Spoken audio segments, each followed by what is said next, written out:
आज आपण पाहणार आहोत गवारची भाजी।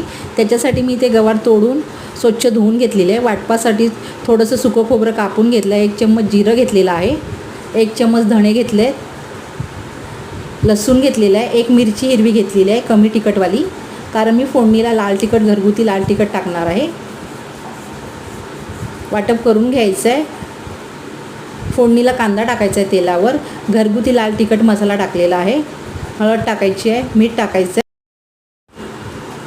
हळद मीठ टाकायचं आहे,